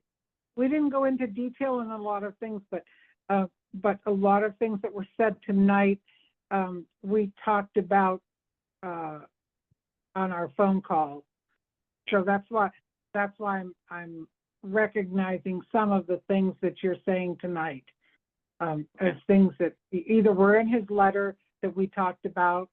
Yep. I mean, I have not asked him what he would charge for anything, or because I didn't have the information that I now have. Okay. Okay. I mean, Bill, are you I- okay with not giving an order and letting Diane move back from this and think about it and try to come up with a plan to come back to us and say, this is what I plan to do? She could come back and say, I don't plan to do anything, and then the board could be, would say, okay, then we'll behave in an appropriate way. But you could come back and say, my engineer told me it's gonna take, I'm gonna do this, it's gonna take him a month to design it, and then we're gonna have to get a price, and then we're gonna go out and look at funding, and his timetable looks like it's a month to design it, 3 weeks to get a price, and then another, once we do that, and we're going to get 4 different prices, and it's going to take a month, and then we're going to go and look for sources of funding, and we're not going to be able to, we can come back with our design for you guys to approve in a month. But for rough purposes, it looks like the best we could even think about doing is going for funding in 3 months from now. And we can't guarantee what the funding's going to be or when the timing is. And so what we're going to do is say in a month, we'll give you a design to approve. And then 2 months later, we'll come back with a new schedule with some prices and new schedule. If that's what, you came up with or whatever, that, I'm not giving you the answer. I'm just saying that that's the kind of thing that I would expect you to be coming back and telling me. Okay. right. And that being said, Dick, I think the sooner that communication begins, because we are finally getting a break from winter, and there is probably, I'm guessing, several locations throughout the valley in the same condition that Diane has. And the sooner you get your name into the loop, the better chances you have of securing what monies may be on the table. So waiting, I don't think, is going to be advantageous. I think the quicker we it's not my project, I get it, but the quicker we hit this thing, the better off our success will be, I think, all said and done. Because in the past, I agree. I remember that the monies that became available got gobbled up quick. So waiting on this thing, Diane, is not going to help you. Oh, believe me, I don't want to wait on anything. Well, Yeah. that's exactly what what I think is in your best interest. Why don't get you? Alan and get going on this thing. Well, Yeah, why don't may I you say get- something? Of course you Yeah. can. Yeah. First of all, we have to determine whether we're a funding eligible community. That's number one, period. We have to determine that. If we're Well, we funding don't. eligible. We don't have to do anything, Bill. That's not our No, but the job. point is, Dick, we're telling Diane she may be eligible for funding, and I really question whether or not there's monies available for this in Granby. I think Right. The if only I- thing we know there is money is the money that Chris has available to him. Okay. Yeah, That we, Yeah, I think the data shared was that Alan's brother may have mentioned something.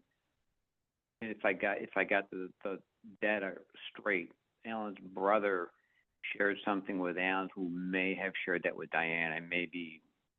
I may misquote some of the time frame, but I think that's what took place. I don't know if I'm right. He did share something like that with me. Okay. so it sounds like we all agree that you ought to get back to us in a couple of weeks at our next meeting and say, this is what my next step is going to be. This is what I've decided to do. And share that with us. Regardless of what, even if you get back and say the board may not accept it as being okay, if you say, I've just decided I'm not going to do anything. But at least you'll have gotten back to us, and then the board can do something about it. I agree with Lee that the logical thing is to get it to the point that you've got a design that you can get a price on. So then you have something that you can try to manage. And if money becomes available, or you want to go after the money that if we're going to have a new town administrator, or we do have a temporary one, but there wasn't. I know there is money in that fund, but the first step is that you have to have the design and to have a price. And Yeah. and Am I right in thinking that there's a couple different sources of funding, or are they one and the same? not one and the same. They are there, and that's what Bill was just talking about. That the money, the block grant money, is different than the money that Chris Martin has in the bank. But the Okay. money that Chris Martin has in the bank absolutely has to be repaid. Okay. It But has to be either what- way, they're both going to be a good deal one way or the other, either a 0 or 1% interest or whatever the heck it is. Yeah. It's still going to be way, way, way better than a bank note or something else of that nature. As far as I did not hear what you said. Did you say the money from the town has to be repaid? Was that the word you said? I did say that, yes. In Okay. fact, what Chris, I just didn't hear that. yeah, what Chris would do, and again, we're getting a new town administrator, so you don't know what happens, but what Chris would end up doing is he actually would put a lien on the house. So the money would come, there'd be an agreement, he would work out an agreement on what would be the appropriate interest rate, and he told me that it typically was 1%. And he said that the people that were involved would say, okay, I can pay this thing back in 10 years or 5 years or whatever it is. And they would come up with a little contract, and at the same time, Chris would put a lien on the house so that if it wasn't paid, the town did get their money. But that's that plan. What Bill's talking about and Alan's talking about is a different plan. But the one in the town plan is money that the state gave the town money to get some septic systems fixed when Title V first came in. And it was a revolving account that the town was supposed to pay back to the state. And it was like $100,000. And the state, when it was all done, said, you know what? This thing has worked out so well, we're gonna let the towns keep that money and keep this little revolving account going to be managed by the town. So that money does exist. And in fact, a little of that money was used to put in that pipe that you're dumping your water in. Oh, okay.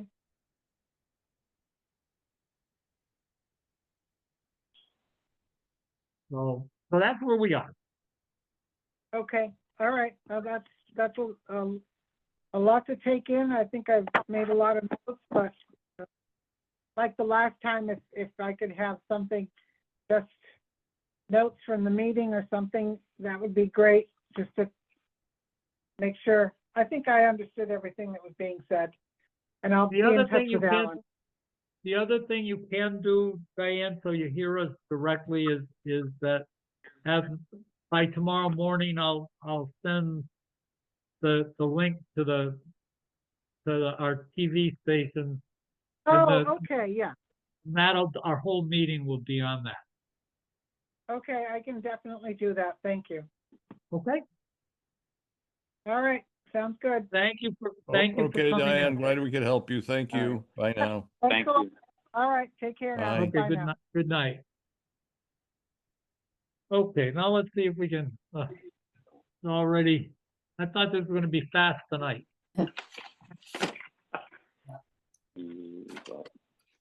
So we've already approved the minute. I've got Colleen's timesheet for the period ending February 22nd, 2025 at 70 hours, the normal 70 hours. Are we okay with that? Yep, that's good. Yes. I am too, Colleen, that's approved. Okay, The next one I have is the payables to the treasurer from the board totaling $470 this period. 460 of it is Board of Health permits, $10 is Board of Health licenses, and that's it for the 470. Are we okay with that? Yep, good. Yes. Yep. Okay, I am too, Colleen, so Okay. that's approved. The next one is schedule of department bills payable. And it is for only one item, Curly Publications, it's the perk test ad for $58.50. Are we okay with that? Yes. Good, good. I am too, Colleen, so that's approved. okay, The next one is purchasing request. And this is for totaling $360.44.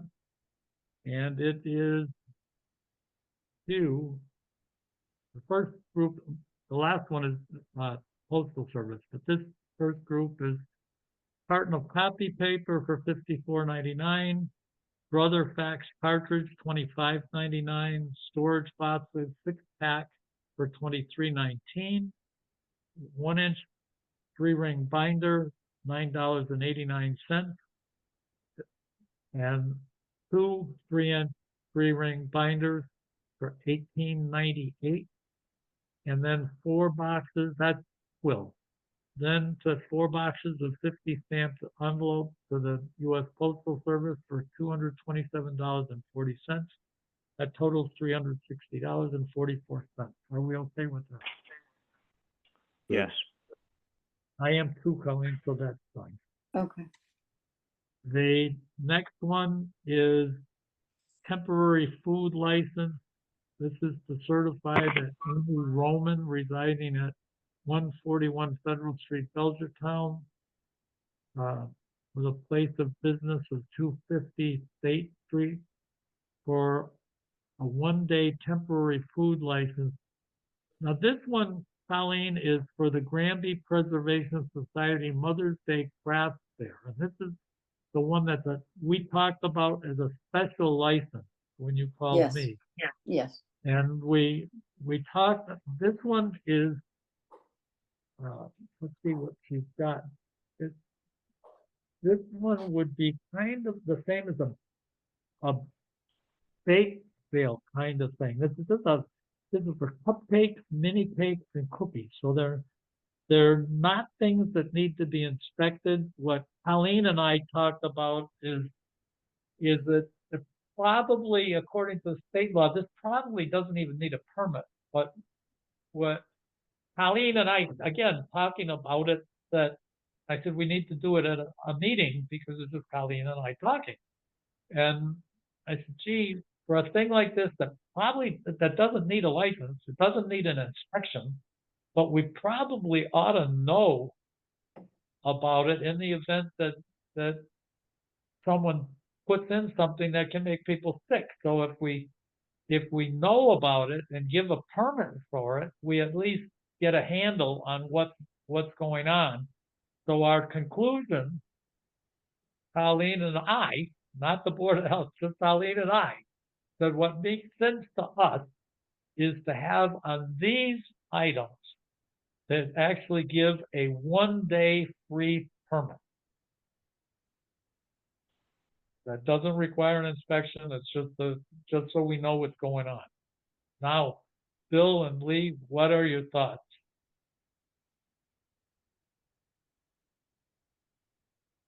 There may not be $100 to be made in this whole effort. Yeah, so they're just serving what, the cookies and cupcakes? Cookies, cupcakes, and mini cakes. And I told Colleen where you have to watch out is by knowing this is going on. If someone's saying, oh yeah, but they're actually custard and something else, and then you say, whoa, we just crossed over the line. And that way, instead of just telling people, oh, the state code says you don't need a permit for this anyway, go ahead. Colleen then has got a record saying this is the stuff they're serving, and we do know So what's it's non-hazardous items that are sugary non-hazardous items Yeah. that need not be refrigerated. right. That's Yeah, fine. that makes perfect sense. Sure. Okay, so Colleen, what we had for an idea is the way we'll do it then. Okay, So they need a permit, they need exactly what they did for you, but we're just not having fee for it. And Lynn doesn't have to inspect it. no inspection. Yep. Okay. Oh, so are we granting this one? Oh, yes, Yes. please. Okay, I have two, Colleen. Okay. Great. So that is, the Taylor Street bag. Okay, here's the deal, Dick. I talked to Ryan Voiland today. Okay, We're having a meeting Friday. It's gonna be Ryan, myself, and his composting person. He okay, realizes there's a problem with the crows. okay. So we're gonna do a site visit with everybody Friday. I'll report back to the board and we'll come up with a solution, That sounds great to me. okay? But he realizes there's a problem with the crows, so he's very cognizant of that fact. Okay, very good, Bill. Okay, guys, very good. How are you feeling, Bill? My right eye is pretty good. Once in a while, I take eye drops and they burn like heck. Most of the time they don't burn, but sometimes they burn. Wow, is it supposed to do that or? I don't know. Lee, the Brahmanac, they gave me a free sample of Brahmanac, Lee.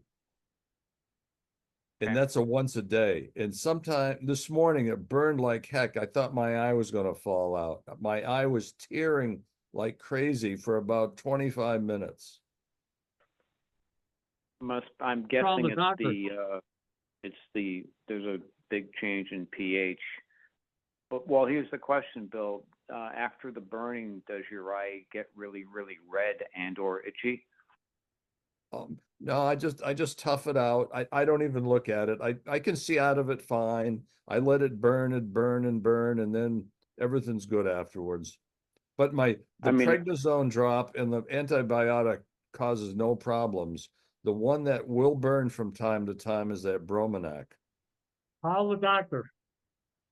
Well, I'm Yeah, seeing it him might be a- tomorrow. I got Oh, a visit there's tomorrow per- anyway. That's perfect timing. Yeah, And they should know that, going into the meeting, Yeah. that you could be allergic to it, of course. well, It yeah, sounds like, you gave me that 4-day, you gave me the 4-day substitute, the 4 time a day substitute.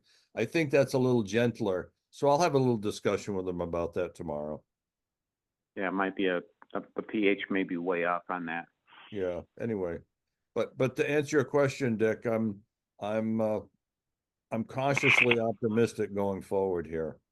Great, that's great. And I'm Yeah. the miracle child on my knee. I know you are. I know you are.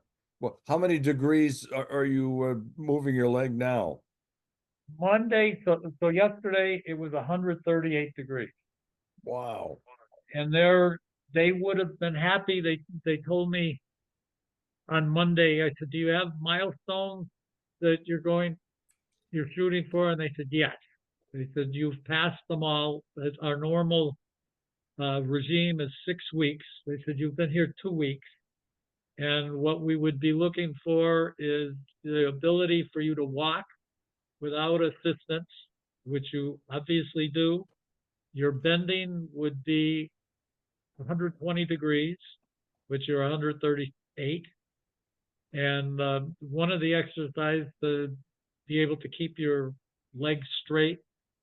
And I forget what else, but they said you are way, way beyond. So Now they don't have so you doing sit-ups or anything like that, or deep knee bends. but they started me on squat. Oh, Not a full squat, but a gentle squat. And I've been as of last Friday, I'm back on the exercise bike. So I'm able to bend the knee enough to be able to do that with comfort. So Amazing. Very and good. that's exactly what they said. They said we just can't believe that I've still got Sperry strips on my knee. Yeah. And when I went into the doctor last Thursday, they said, "Oh my God, we can't believe that you're doing this." They said so when they took the bandage off, they said even your wound is healed unbelievably. They said it's just absolutely great. In fact, the woman told me, the nurse practitioner says, you still have to come back here in a month. I said, I know, I'll be back. But so I'm really, really happy. Excellent. Hey, just Dick, an incidental comment. I love your fireplace behind you. By the way, your chimney's beautiful. Oh, Hey, and that's also, a- do you use that wood stove or you don't use it anymore? we have not been using it for that. I bet the better part of 10 years. I think the last time we did it is when we had the power outage on that Halloween. Oh, But it was okay. just it's set up. The house is all set up. It's open so that and I've even got a cold air return for the furnace up high over the stove, Yeah. so that the furnace takes that in. It heats it, but it's just so much work to deal with the wood. Oh, I know. I still use my woods. Actually, tonight I'm not using it, but probably 99% of the time since the 1st of November, I've burned the wood stove. Yeah. A Well, I lot of see the work, beautiful though. wood. I see the beautiful wood that you have that when they dump it off, it looks like it's all red oak. Oh, yeah, that's from Wagner up in Amherst. Really. It's beautiful, beautiful wood. Oh, it really is. It looks beautiful. And What do this they year charge? it was really well seasoned this year. Normally I get it, it's green. That's why I usually get it in July, but it came in about, I would say it was 50% seasoned. So by the time I Wow. started burning, it was fabulous. Wow. And what do they charge a cord? The 225, Okay. So which not isn't bad. terrible. No, no. So anyway, yeah, the house is built around that. So on the kitchen side, there's the wood burning stove, and then Oh towards the yeah. back of the house. Yeah. Well, it's wonderful to have a center chimney is the best setup Yeah. you can have. Yeah. So, okay, everybody, then Okay, guys. have a Thank nice you all. night. Have a good Have a night. good evening. Okay, Yeah. All bye. Good night, Take folks. care. Bye, everyone. Thanks, Thank Lee. you. Thanks,